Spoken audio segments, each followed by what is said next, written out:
Hey, aujourd'hui si tu es intéressé, je vais te montrer une entreprise qui a permis un x35 à Warren Buffett et qui selon lui a un fondateur qu'il qualifie de miracle et qui en outre serait nettement plus compétent qu'Elon Musk. Et si je te disais aussi que cette pépite a réalisé une augmentation de 55% de son chiffre d'affaires en 2023, qu'elle a une vraie sous-valorisation et cerise sur le gâteau, malgré le fait que ce soit une action chinoise, pour une fois tu obtiendras donc une action et pas une coquille vide qui imite les fluctuations. Est-ce que ça t'intéresse ? Petit bonus en fin de vidéo, je te partagerai un dilemme sur lequel j'espère vraiment avoir ton avis. Tout était vrai, l'action BYD, dans le top 3 leader mondial dans la voiture électrique, est première pour les hybrides recharge, et en effet, elle est bien dirigée par un homme dont Warren Buffett et Charlie Munger, paix à son âme, qualifié de génie et d'être un véritable miracle. Et instant clash, je cite, qui fait bien mieux les choses qu'Elon Musk. Une année 2023 avec seulement 10% de performance boursière, alors qu'on a un CA qui a augmenté autour des 55% selon la publication du Q3. Si le PER en 2024 est effectivement de 12,8 comme l'affiche Zone Bourse, ça deviendra une belle position. Sur la MSCI World Automobile Index, la moyenne serait de 12. Sauf que pour la blague, Tesla représente 51% de l'indice MSCI. Si on la supprime, on serait autour de 6,4 de PER. On est donc sur le haut du panier.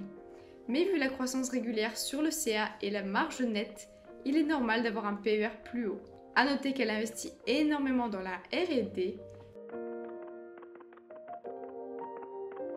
Et pour en parler une dernière fois, Tesla est client de BYD. Et sur un quart de l'année dernière, BYD était devant Tesla. Ils se font une petite guerre pour la première place du podium.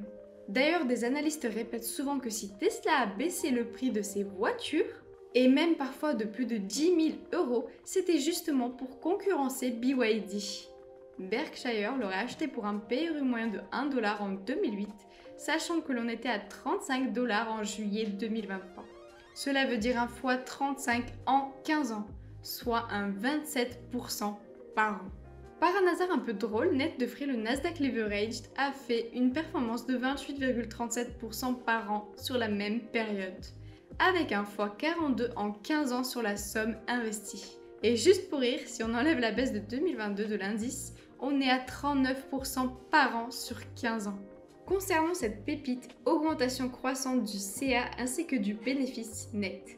Et les analystes qui se foirent très souvent sur le bénéfice en les sous-estimant 3 fois sur 8.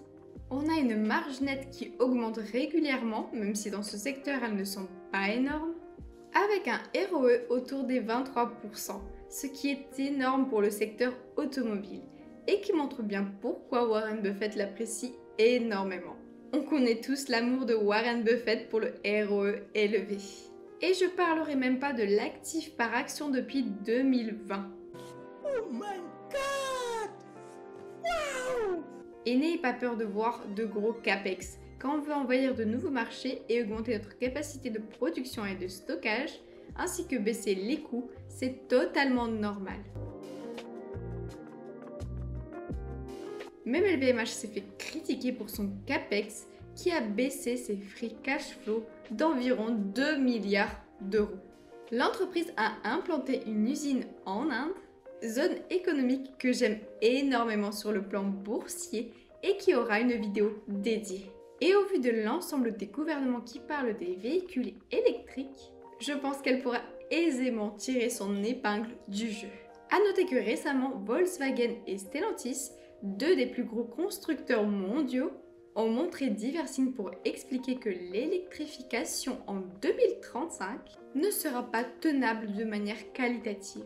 A noter qu'elle a une capitalisation de 62 milliards d'euros avec un PER de 12, Stellantis de même, 62 milliards d'euros de capitalisation, mais avec un PER de 3,23. Et le prix de l'action à 20,22 € le jour où j'écris cette vidéo, Avec un PER égal, Stellantis coûterait 74,4 € l'action.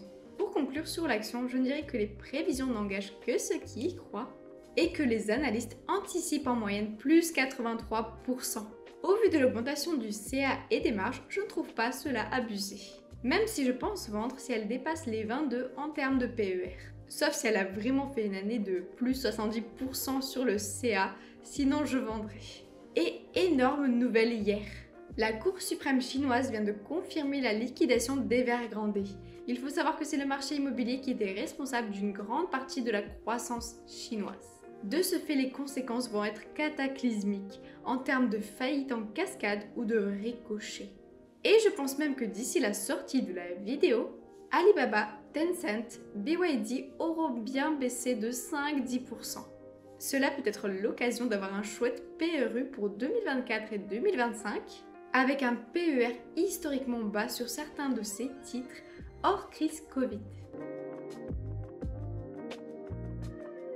En comptant Porsche SE, Tencent, Prosus, BYD, Kering et Stellantis, en cas de baisse, je pense que l'essentiel de mon DCA sera ici. Je laisserai tourner ma position LVMH Téléperformance. Pour répondre à la question en avance, non, je ne crains pas particulièrement le risque géopolitique avec la Chine.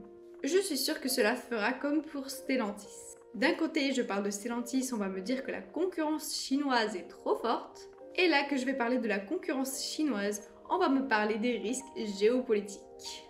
Il y a plusieurs éléments qui me gênent un peu avec mon portefeuille.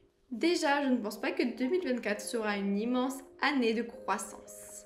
Même si les USA viennent de déjouer tous les pronostics de 2023 avec une croissance autour des 3%. Porsche SE, c'est du moyen terme au niveau de la valorisation et je vise le dividende avant tout, vu que je vais investir pas mal via ma société et que les dividendes ne représentent que 20 à 30% de mes investissements, j'ai décidé d'augmenter avant les dividendes vu la décote de Porsche SE avant d'augmenter les autres investissements. Le problème numéro 1 de mon portefeuille est que la croissance de mes titres, je l'imagine plutôt sur 2 ans, type 2025 que 2024. Par exemple, Téléperformance mettra probablement 2 à 3 ans avant de retaper les 300 €. Kering a un super prix, mais comme Porsche SE, il faudra attendre un peu de temps. Après, vu que je n'anticipe pas de belle croissance en 2024, et vu la performance en 2023 à plus de 100%, c'est normal d'avoir des années, disons, différentes. Rien que le Nasdaq levier dont je parle depuis 2 ans a fait 115% en 2023. Et oui, j'ai toujours les glantes d'avoir vendu un peu tôt, mais j'ai compensé grâce à Téléperformance. Le souci est donc, comme je l'ai dit, que je pense que ma croissance en 2024 ne sera pas géniale, tout comme celle des indices larges. Après, il faut considérer que c'est justement d'avoir eu ces PRU bas qui feront la forte croissance des prochaines années, que ce soit sur les indices ou sur les dividendes. Pour un petit rappel, LVMH acheté il y a 15 ans, c'est 27% de dividendes annuels. Kaufman & Broad, il y a 15 ans, c'est 35% par année en dividendes. Pour Kering, ma chouchou du moment, et par un drôle d'hasard, c'est aussi 28% par an en dividendes. Si d'ici 15 ans j'arrive à avoir via Kering un petit 15%, je serai largement satisfaite. N'oublions pas qu'elle a un PER de juste 13,88 ce jour. Second problème, je me retrouve au final dans mes investissements bien trop soumise au secteur automobile. Alors oui, il y a un momentum assez incroyable avec la voiture électrique et tous les gouvernements ou presque qui poussent à l'achat. Mais au final, Stellantis une position long terme sur une poche dividende, plus seconde position sur PEA, ALD position long terme même si c'est différent qu'investir sur un constructeur, c'est un leader mondial de la location de voitures. En troisième, Porsche SE qui détient Volkswagen et une partie de toutes les marques liées à Porsche. Après en 2024, elle devrait baisser un peu et ça sera ma première position en DCA. J'espère vraiment que le prix de Porsche SE restera stable un maximum quand la dette sera remboursée même si le dividende de Volkswagen diminue, car je pense qu'il devrait le faire et qu'il le fera. Ça fera néanmoins un très beau rendement.